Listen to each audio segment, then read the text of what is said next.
দুলীয়াজানত সৰ্বাত্মক বন্ধ পৰিলক্ষিত হৈছে। বিএন সিং পেট্ৰল ডিপোত সংঘটিত অবাঞ্ছিত ঘটনাক কেন্দ্ৰ কৰি ক্ৰমাৎ অধিক উত্তপ্ত হৈ গৈ আছে দুলীয়াজান। বিএন সিং পেট্ৰল ডিপোত মাৰপিটৰ ঘটনাৰ ভিডিঅ' প্ৰচাৰ হোৱাৰ পাছতে আছুৰ প্ৰাক্তন সাধাৰণ সম্পাদক শংকৰজ্যোতি বৰুৱাক কৰা হৈছিল গ্ৰেপ্তাৰ। তদুপৰি হাতত দাগী আছামীৰ দৰে হেণ্ডকাপ লগাই নিয়াৰ দৃশ্য প্ৰচাৰ হোৱাৰ পাছতেই ঘটনাই লৈছিল অন্য ৰূপ। পেট্ৰল পাম্পটোত কৰ্মৰত এগৰাকী যুৱতীয়ে কোৱা দুষাৰমান বাক্যক লৈ উজনিৰ বিভিন্ন দল সংগঠনে প্ৰতিক্ৰিয়া প্ৰকাশ কৰিছিল।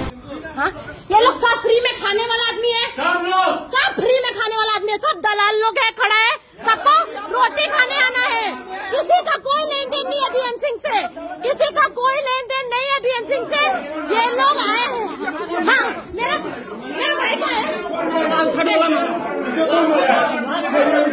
সিমানতে ক্ষান্ত নাথাকেই তনু চাহি নামৰ যুৱতীগৰাকীৰ বিৰুদ্ধে থানাই থানাই পৃথকে পৃথকে গোচৰ ৰুজু কৰিছিল বিভিন্ন দল সংগঠনে। কিন্তু তাৰ পাছতো আৰক্ষীয়ে তনু চাহিক গ্ৰেপ্তাৰ নকৰাৰ ফলত বীৰ লাচিত সেনা প্ৰমুখ্যে 11টাকৈ জাতি জনগোষ্ঠীয় সংগঠনে 12 ঘণ্টীয়া দুলীয়াজান বন্ধ ঘোষণা কৰিছে।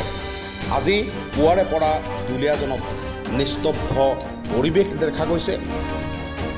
দুলীয়াজানৰ সকলো ৰাইজে এই বন্ধলৈ স্বতঃস্ফূৰ্তভাৱে সঁহাৰি জনাইছে আৰু তাৰ পাছতেই দেখা গৈছে এক প্ৰকাৰ স্তব্ধ হৈ পৰিছে দুলীয়াজান। কালিৰ দিনটোত 12 ঘণ্টীয়া এই ঘোষণাৰ পাছতে বীৰ লাচিত সেনা প্ৰমুখ্যে একাধিক দল সংগঠনৰ নেতৃত্বৰ বিৰুদ্ধে ডিব্ৰুগড় আৰক্ষীয়ে জাৰি কৰিছিল নটিছ, যি কথা ছ'চিয়েল মিডিয়া যোগে ৰাজহুৱা কৰিছিল বীৰ লাচিত সেনাৰ নেতা শৃংখল চলিহাই। হোৱাটছআপ যোগে জাননী জাৰি কৰাৰ পাছত 12 ঘণ্টাৰ দুলীয়াজান বন্ধ 24 ঘণ্টালৈ বৃদ্ধি কৰিছিল দল সংগঠনে। আজি পুৱাৰে পৰা দুলীয়াজানত স্বতঃস্ফূৰ্ত বন্ধ পৰিলক্ষিত হৈছে। আমি পুনৰ কৈছোঁ, সকলো ৰাইজ সমৰ্থন জনাইছে এই বন্ধলৈ। এক প্ৰকাৰ স্তব্ধ হৈ পৰিছে দুলীয়াজান। ইফালে কালি 8 ঘণ্টা ধৰি তনু চাহিক দুলীয়াজান আৰক্ষী থানাত জেৰা অব্যাহত ৰাখে দুলীয়াজান আৰক্ষীয়ে। তাৰ পাছতো কিন্তু গ্ৰেপ্তাৰ নকৰিলে তনু চাহিক। তাৰ পাছতেই অধিক জংগী হৈ পৰিছে দুলীয়াজান। এতিয়ালৈকে তনু চাহিক গ্ৰেপ্তাৰ কৰা বুলি আৰক্ষীয়ে ঘোষণা কৰা নাই। ইফালে এই ঘটনাৰ অন্তৰালত ৰাজনৈতিক ষড়যন্ত্ৰ লুকাই থকাৰো অভিযোগ উত্থাপিত হৈছে। আছুৰ প্ৰাক্তন নেতা শংকৰজ্যোতি বৰুৱাৰ জনপ্ৰিয়তাত এক বিশেষ ৰাজনৈতিক চক্ৰই শংকৰজ্যোতি বৰুৱাক নিঃশেষ কৰাৰ ষড়যন্ত্ৰ ৰচনা কৰাৰো অভিযোগ উঠিছে। অন্তৰালৰ ৰহস্য যিয়েই নহওক, দুলীয়াজানৰ তেল ডিপুত অসম আৰু অসমীয়াক নিকৃষ্ট শব্দৰে ককৰ্থনা কৰা তনু চাহিক গ্ৰেপ্তাৰ নকৰা পৰ্যন্ত যে শান্ত নহয় দুলীয়াজান, সেয়া আজিৰ পুৱাৰ দৃশ্যপটেই স্পষ্ট কৰিছে। এই মুহূৰ্তত আমি তাৰ কিছু দৃশ্যাংশ আপোনালোকক দেখুৱাবলৈ লৈছোঁ। এতিয়া এনেদৰেই আচলতে স্তব্ধ হৈ পৰিছে দুলীয়াজানৰ জনজীৱন।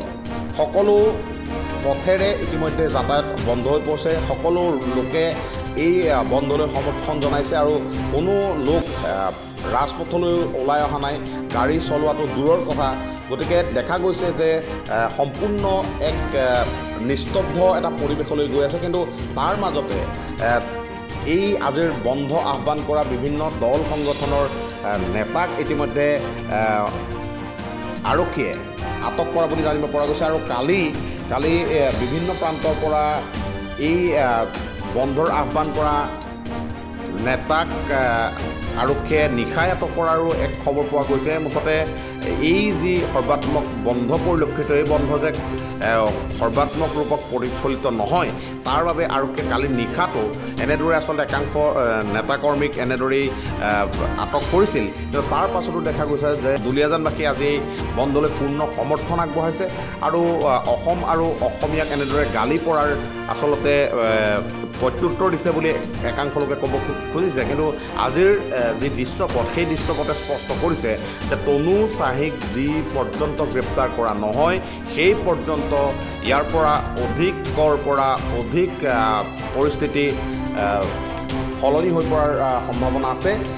এতিয়া যি দৃশ্যপট দেখা গৈছে, যি দৃশ্য দেখা গৈছে, সেই দৃশ্যই কিন্তু স্পষ্ট কৰিছে যে তনু চাহিৰ যি মন্তব্য সেই মন্তব্য দুলীয়াজানবাসীয়ে সমৰ্থন কৰা নাই আৰু বিশেষকৈ বিভিন্ন দল সংগঠনে ইয়াৰ বিৰোধিতা কৰিছিল আৰু তনু চাহিৰ বিৰুদ্ধে পৃথকে এজাহাৰ দাখিল কৰিছিল। তাৰ পিছতো আৰক্ষীয়ে কিয় ব্যৱস্থা গ্ৰহণ কৰা নাই তনু চাহিৰ বিৰুদ্ধে সেই প্ৰশ্নক লৈ এতিয়া জাঙুৰ খাই উঠিছে দুলীয়াজানবাসী।